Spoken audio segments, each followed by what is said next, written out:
there was obviously a big update to Counter-Strike. Some of it good, some of it bad. As you can see here, the big news, as the headline reveals, this is obviously over on HLTV, is that Dust2 has replaced Overpass in the map pool. There's been some changes to Inferno as well. We'll talk about that in just a little moment, but this, I think, really caught people off guard. I think this was a big shock. So, my initial reactions to this when I saw Dust2, the website I looked at when I was like scrolling through my phone when the news broke, and it said Dust2 back in the map pool. And I don't hate that. I'm on record as saying over and over and over again, I think the map pool is better with Dust2 in it. I just think it's an iconic map. I know players don't like it. I know that it had some problems towards the end of its tenure, which is why it got pulled out. And those issues haven't been addressed while they've been brought back. But I like Dust2. I've always liked Dust2. I was raised on Dust2, and so I think Dust2 should always have a place. So my immediate reaction was just, they've finally took Vertigo out. Because I'll tell you what, my takes don't always age well, but my take on Vertigo absolutely aged well. It only feels like yesterday I was on a No Majors club arguing with Davey about whether or not Vertigo was a dog shit map, and he was telling me it wasn't. And it's definitely good, and it's definitely good if you play it, and everyone agrees. And I was like, no, it is dog shit. It's irredeemable dog shit. And now everyone agrees that it's irredeemable dog shit. And everyone wants that to be removed. It's basically a toss-up between that and Mirage. Seems to be the popular too.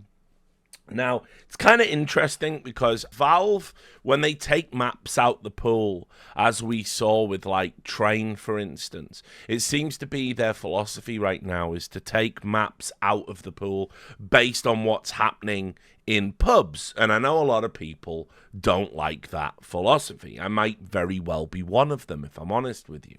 But it's what they've done in the past. And when you look at how few people were actually playing Train when they took it out, it kind of makes sense. Again, from the perspective of pubs, which are the majority of players, they can't just balance around the pro scene.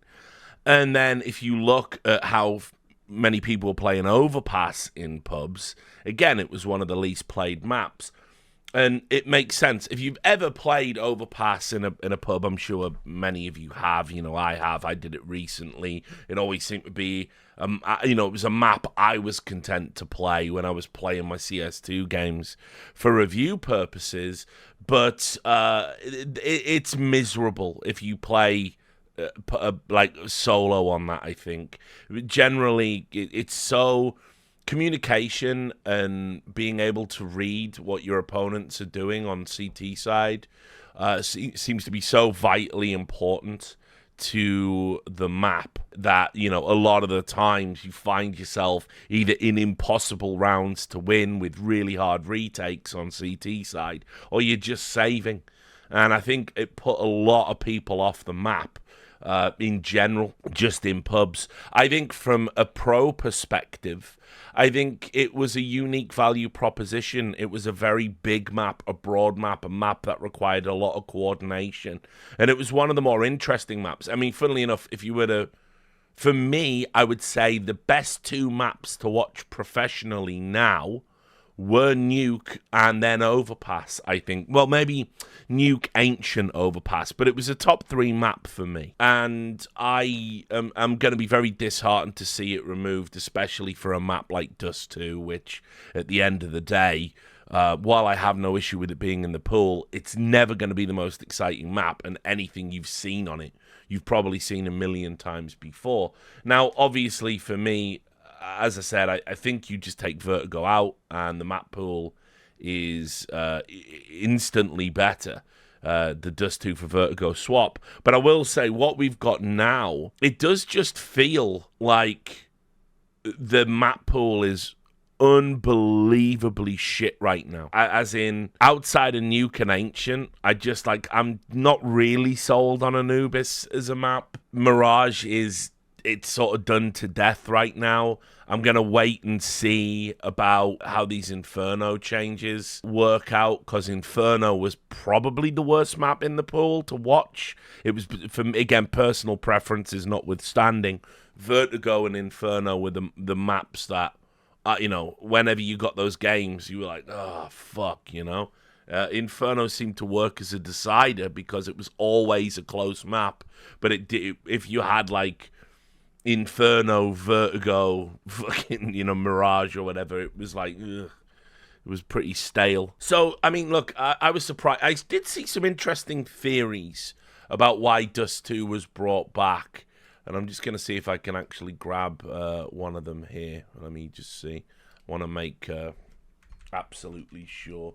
Because I think there was a couple of theories doing the rounds. But, yeah, obviously with the major coming up in China, they obviously play, in Asia, they play an FPS called Crossfire. And Crossfire actually has, like, a kind of version of Dust2 that makes sense. And I think Dust2 is, like, the iconic map. If you were a 1.6 fan, you obviously know it. And so there was some speculation on Reddit. It was a rare, well-informed post on Reddit where the user Finn Robertson 15 said that the next major being in China, with where Crossfire has a version of Dust2 and Crossfire is much bigger than CS, could be a play to bring Chinese fans over because they'll be able to follow the Dust2 games even as a casual, or if they're a Crossfire player, maybe to a degree that they wouldn't. And so I think that makes a lot of sense from Valve's perspective. I mean, the Perfect World Major in Shanghai is obviously going to be a big deal in terms of growing the game in that region. And we've sort of seen a lot of growth over the past few years. I mean, again, it doesn't feel like it was that long ago. I was on stage at the Esports Awards accepting an award on behalf of Valve, talking about the bright future of CS and talking about how, we had this Chinese Super League that was sort of coming around and regular play, and we were going to grow territorially in that region, and it was going to open up the fan base. So I think it makes sense if that is indeed the reason. I don't have an issue with that, but I think what's probably more likely just is they just took Overpass out because no one plays it in pubs.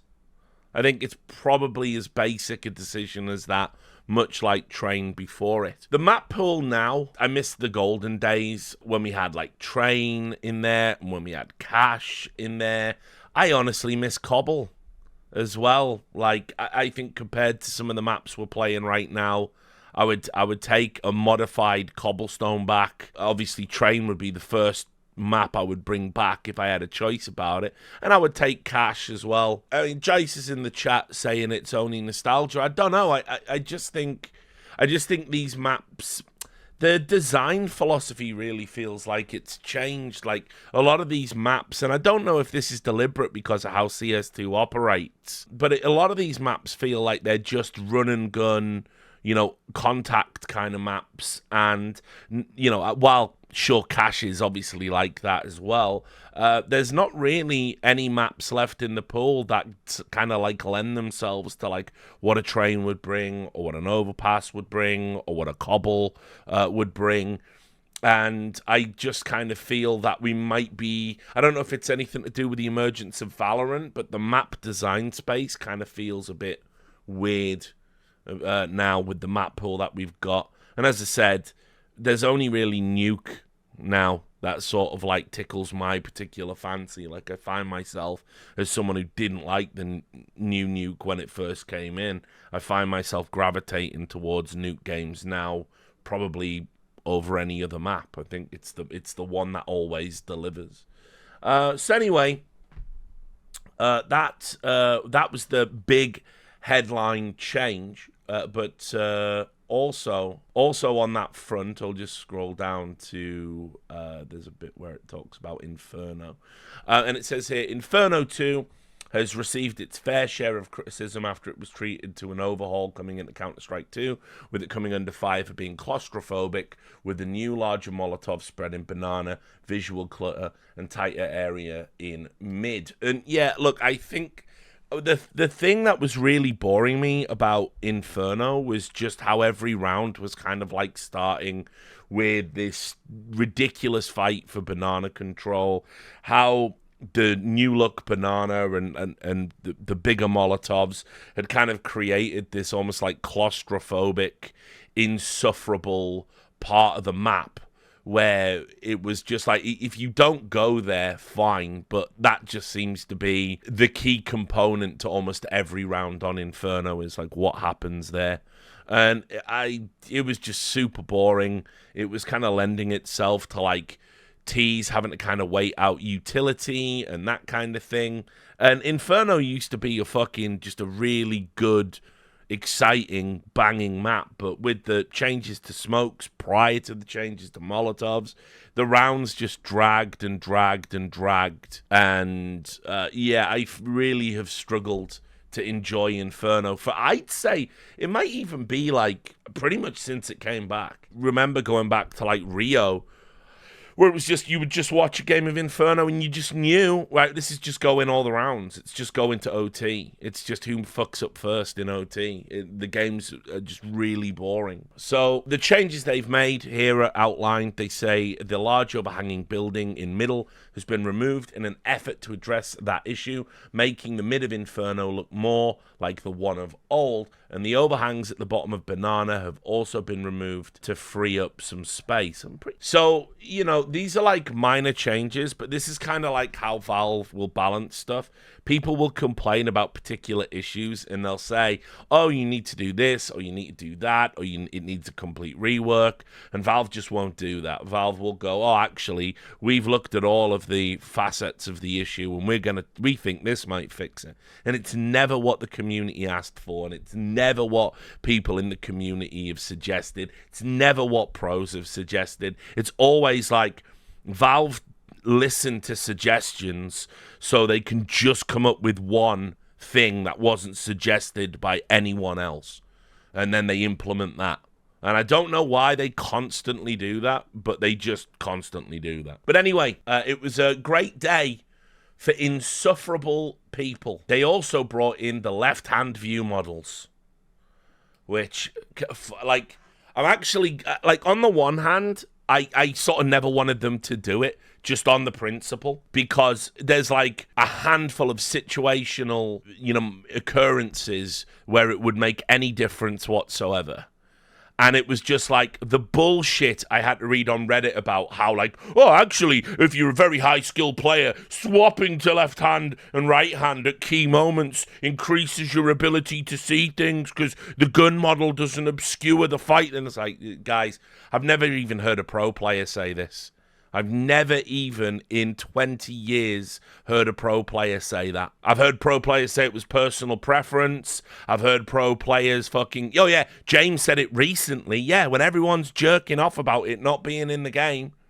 Yeah, suddenly it's the most important feature. Yeah, I'm more than aware. When people are making threads pretending, like, oh, I'm left eye dominant, so I need left-hand models, otherwise I get migraines. It just doesn't work like that. Oh, I can't see, I can't aim. I've had to stop playing Counter-Strike because there's no left-hand model in the game. These were like real front-page threads that people were making. I want to see, actually, if they're still there or if they got deleted for just being absolute bullshit. There we go. Here's one. Like, I can't even imagine telling this lie. No, this is the opposite one. So this is a guy complaining that the left-hand model gives him a headache now. So it's not even the right bit. This is even more than I could have hoped for. 2 days, and they put it in. And now the left-hand model gives him a headache. So this is even better. Your eyes don't work like this. You're not getting a migraine off if the gun is there or there. That's not happening. That's in your mind. 100% that's not happening. That's completely ridiculous. You might get a headache for staring at your monitor for hours at a time, but you're not getting it because of fucking left hand. But people were just complaining about it. So I didn't want people to get their precious fucking left hand. I didn't want them to get it. But the problem was every single day they didn't have it. They were just going to complain about it. And there was just going to be threads saying that, oh, they can't play without it. They need it. They do this. It's just so fucking unbelievably dumb. So it's in the game, but it's also, when you toggle it, it does affect the crosshair. And I was like, oh yeah, it's almost as if CS2 is completely different. And it's not just some little visual change now. The way the game handles is totally different. It's on a different engine, you know. And they were just like, oh, why won't they just put it in? Surely all you have to do is just click a button and put it in. And it's just not that easy at all, is it? So now they've changed it so if you can't spam it. And I think that's a good change. Because it'll stop all you stupid, fidgety ADHD zoomers. Which is the only reason you ever wanted it in the first place. They've also changed the buy menu, which is looking good. They made some other, like, overlay changes. The Zeus, which is the big gun they're pushing now at the moment, has got, you run faster if you have it in. You get a kill reward for it now, $100 if you get a kill with it. And remember, a couple of updates ago, they started to recharge. They also reduced the auto shotgun kill reward because $900 was fucking broken as fuck. And people were just spamming the auto shotty. So that's a good thing. And in general, they put in another raft of fixes. And then probably the other big thing that we'll talk about, and then we're going to segue into talking about it in depth, is they did bring Overwatch back. And so, just for a little bit of context, when Valve came to the major, obviously, they were reaching out to various members of the talent pool. They said, if you want to come and talk to us, come and talk to us. And they said, obviously, PGL, you got any things you want to talk about? Let's talk about it. Starladder were there, you know, we want to come back and run some tournaments. And, you know, basically, they were holding court the entire time. So they were literally doing interviews essentially with like people about what's important, what do we need to change, where can we improve, what are your suggestions, etc., which is something I mean, again, obviously I was kind of out of it after Stockholm 2021, but I don't remember them doing it at Stockholm. So it's good to see them kind of getting back into that, because that was something they used to do regularly at all of the majors. And, you know, we'd all get to see the Valve guys and we'd all point out a few things and whatnot. But obviously, I know it's going to sound like a bit of a meme, but because when they came into the green room one time, I think it was, or rather somebody came in to get, you know, some of the talent to go over there. I was like shouting, yeah, make sure you talk about the cheaters, yeah, because I'm sure Valve don't know about the cheaters. Because the thing that's been really fucking insufferable around the dialogue about the cheating issues in CS2 has been, one, unfounded. We've still got no data points to suggest that the cheating problem is like tenfold or whatever people are saying it is compared to previous iterations. We've got pros saying, well, everyone's cheating in online qualifiers. Now, we don't know that if that's true. We don't know if any more people are or not. You know, everybody said those para guys were cheating and they should be banned. And, you know, it just seems to me to be a bit fucking, you know, silly that players are asking for the right to ban players they've never heard of if they do suspicious plays online. Kind of feels like what happened to Chaos and Leaf. So there's that. Then there's a cheater in every game, no matter what the MMR is. And then the really dumb stuff is Valve don't care and VAC isn't even turned on. Right? And these are the things that you've had, you know. It's very hard for somebody with a brain to sort of wade into it and look at it, because it just hurts your brain. You know, VAC isn't turned on. No, VAC has been turned on the entire time, because otherwise what would be the point in having it? It's not even turned on. Saw a thread the other day as well. There was someone saying, if you want to not get cheaters in your game, you buy skins. And if you buy expensive skins, then you don't get put against cheaters. It's Valve. It's like, none of this is fucking real, guys. It's in your fucking brain. And so, anyway, I obviously had spent a lot of time talking to people whose opinion I respect, because this will probably surprise you. Don't really respect the opinion of the average Redditor, especially when they say these patently absurd things. And so, I was willing to kind of like revise my opinion a little bit on, you know, the degree of the cheating problem.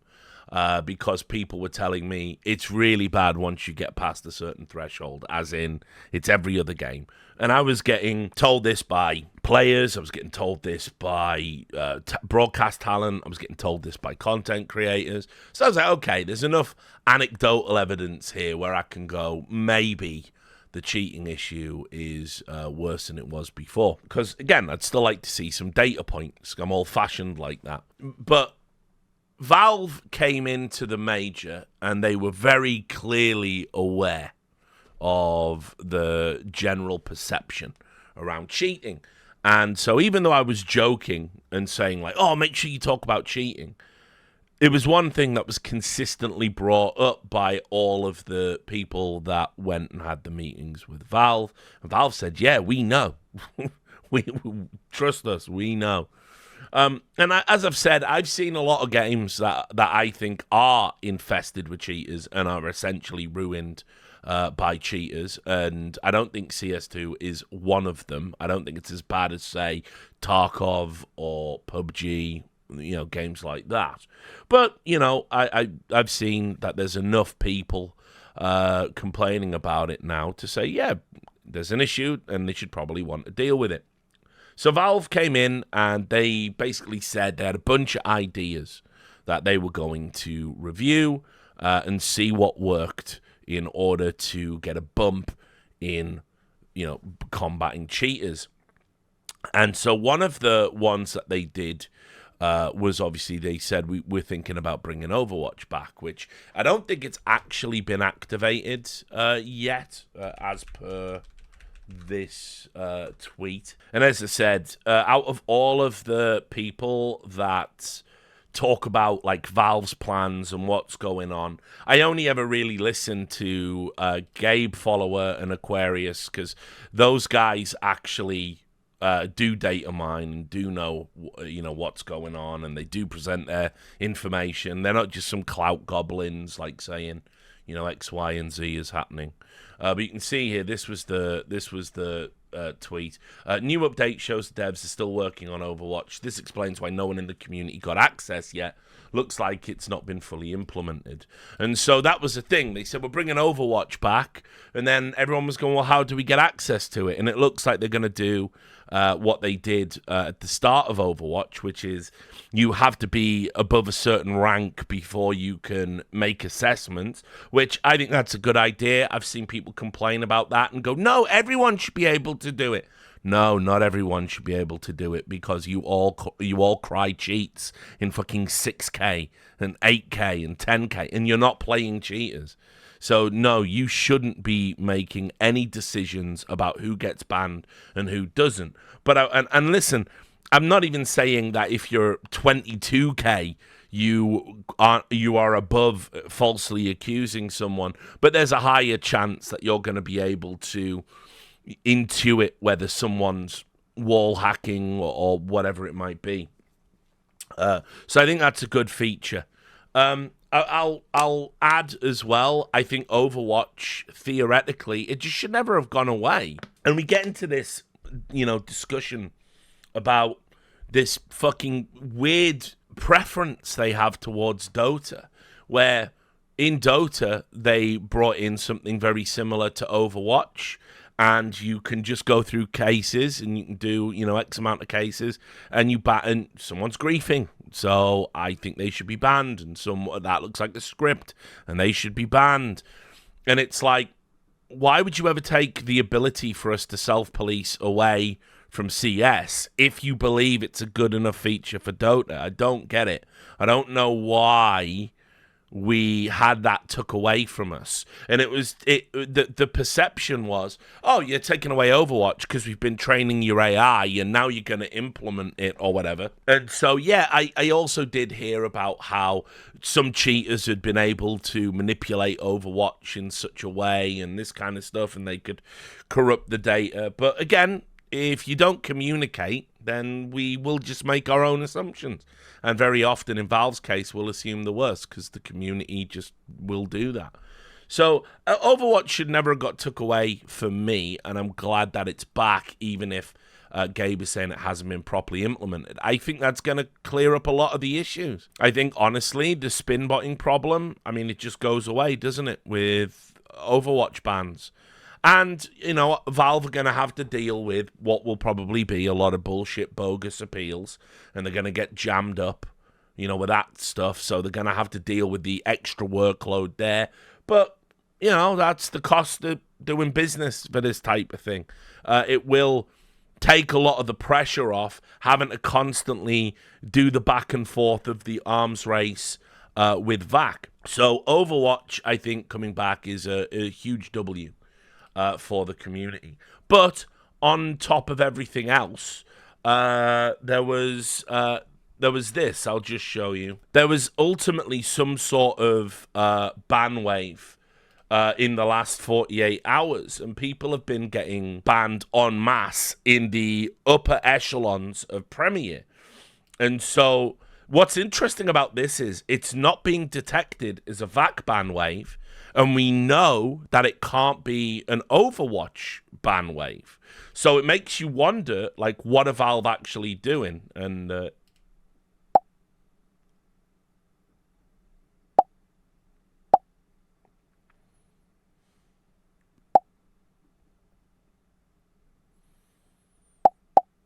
you can just see, they were all just getting snapped out of existence. Aquarius had some similar tweets.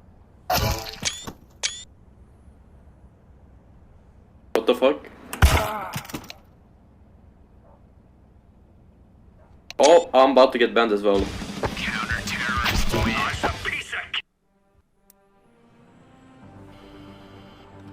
And so you can see from that, like, just how ruthlessly efficient whatever change they've implemented actually is.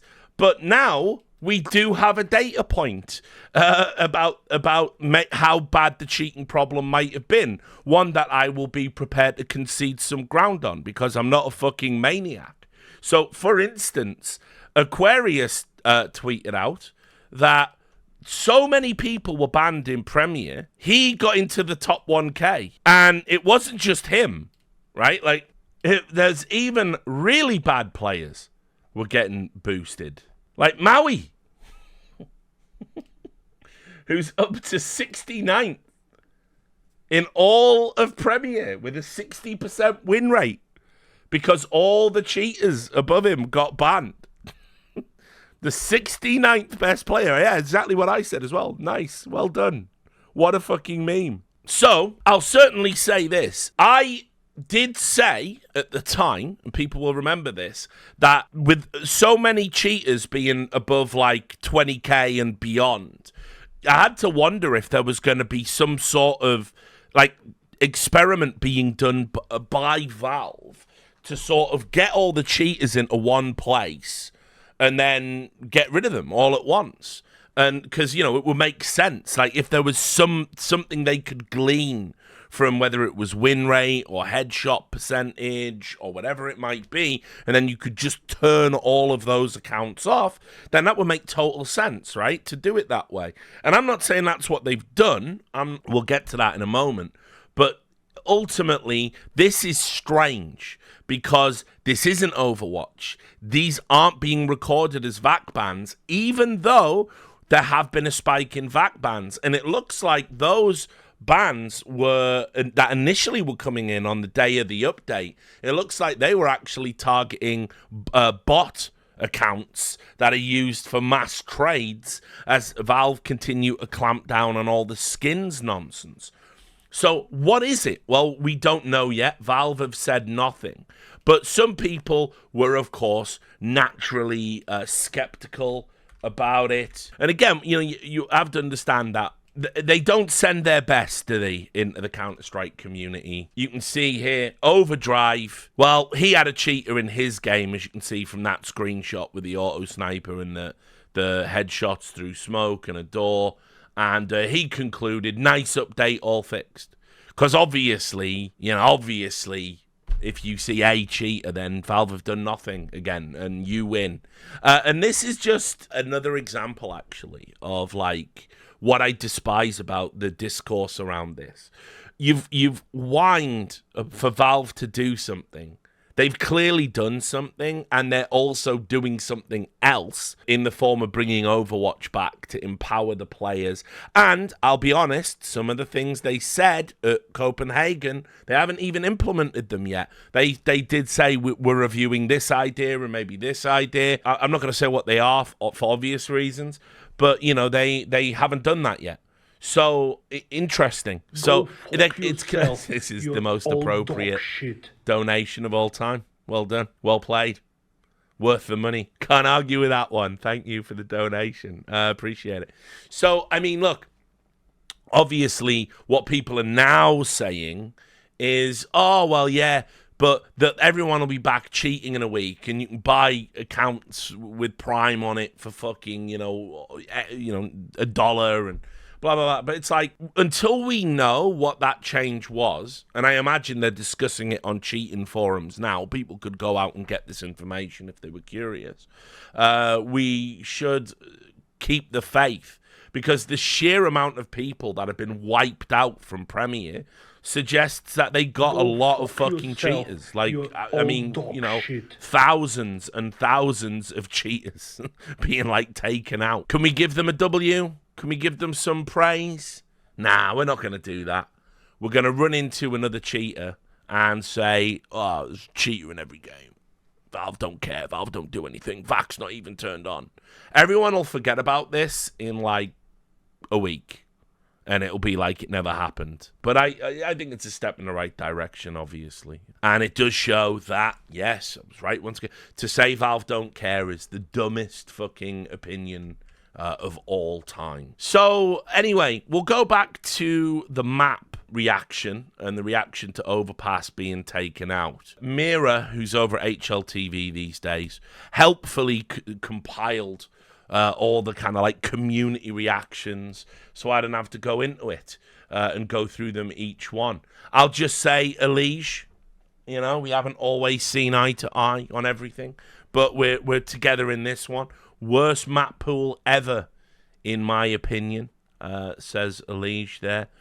You got Hugo, says it was a great update with so many cool little quality of life changes, some very fair weapon economy balances, all overshadowed to me by adding Dust2 back into the map pool. Feels like that's delayed any entertaining or fresh maps from rotating into active duty for at least another year. I'd rather have waited until the end of 2024 to get Train, for example, rather than have Dust2 now, especially when neither Inferno or Vertigo get the axe. I hope a significant remake of Overpass is coming if this is the case, like the 2016 Nuke Overhaul, which made it the best map in the pool for recent years. And then he did also add on to that, he said, considering how Anubis and Ancient have been welcomed with open arms, I feel like at the dawn of a new CS game, it's the perfect time to open the floor to new maps and motivate map makers to continue to create. But if Valve want to go the legacy route, Train feels like the perfect map to eventually add due to the smoke break mechanic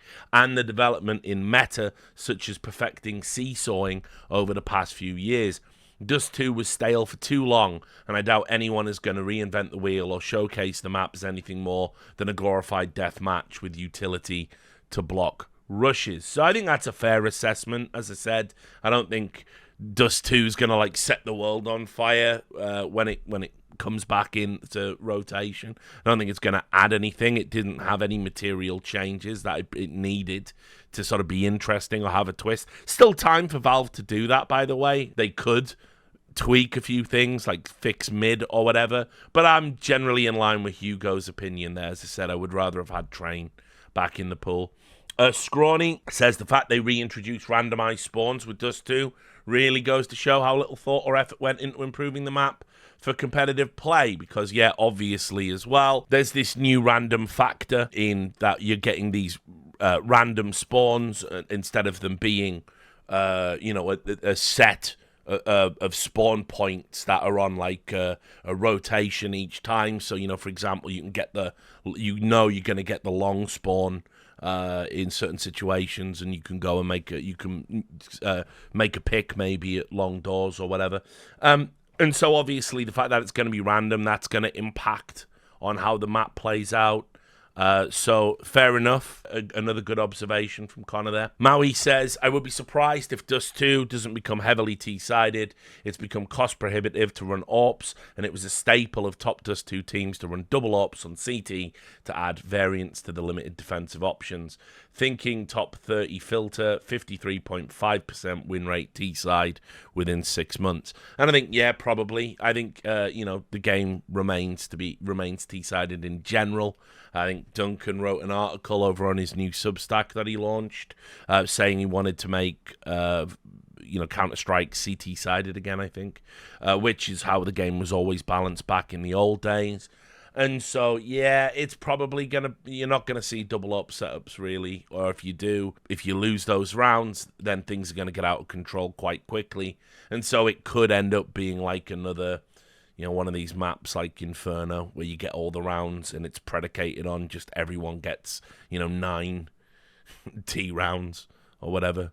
So we'll see. My boy Blair obviously just says minus Overpass plus Dust 2, while Vertigo is still there, is absolutely bonkers. This might be the worst map pool. Ugh. Now, not everyone agreed. GOAT contenders don't like Overpass, apparently. You can see here, Simple said, Overpass fucking shit. Long live the Dust 2.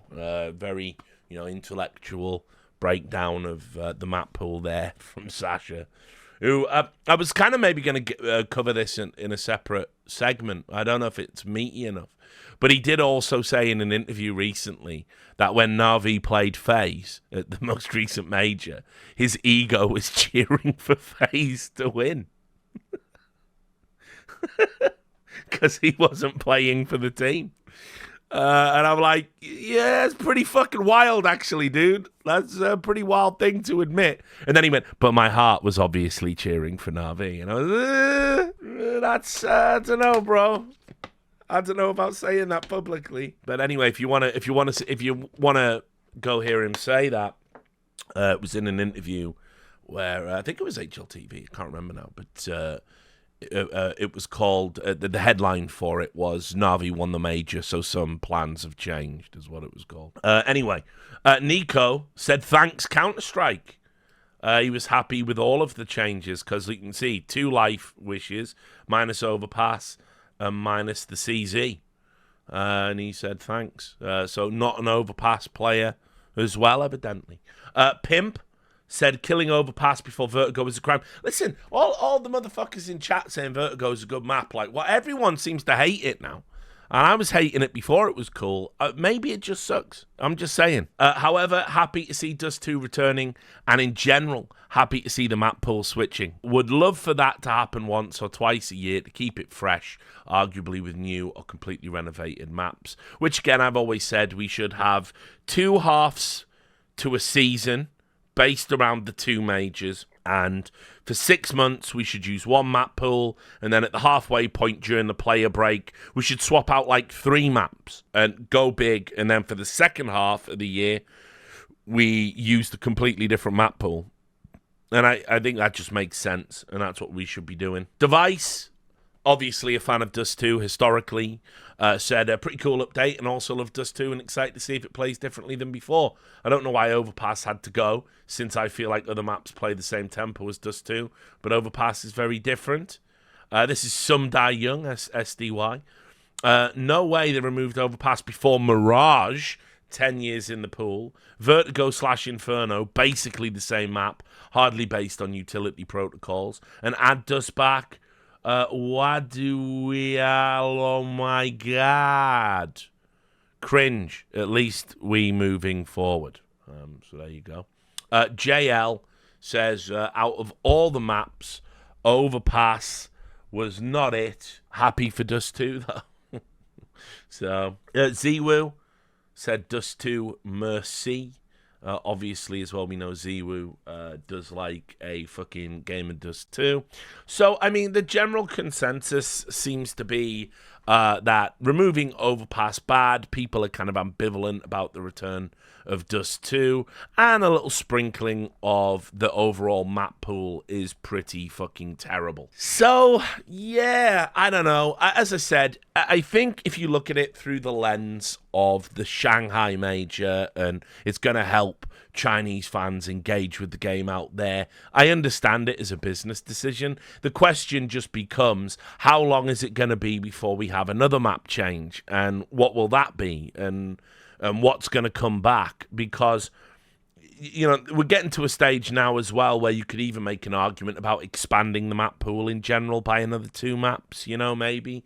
We've still got the Phantom Tuscan is out there waiting in the wings. We've got new maps being developed. We got Train, we got Cache.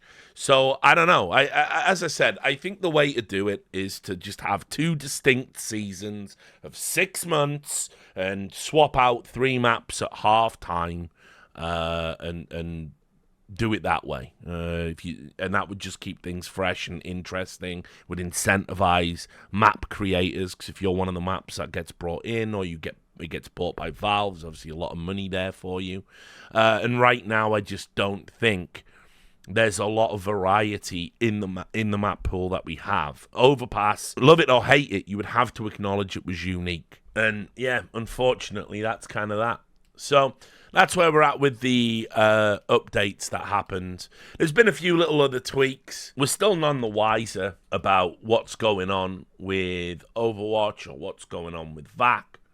But so far, so good. In terms of the updates, there was another release yesterday. They fixed a couple of bugs. So they're constantly working on the game. They're working on the game at a rate that eclipses any other version of Counter-Strike. I don't understand the community's reaction to, where's all the content, bro? Why aren't you fixing the game, bro? Where are all the new skins, bro?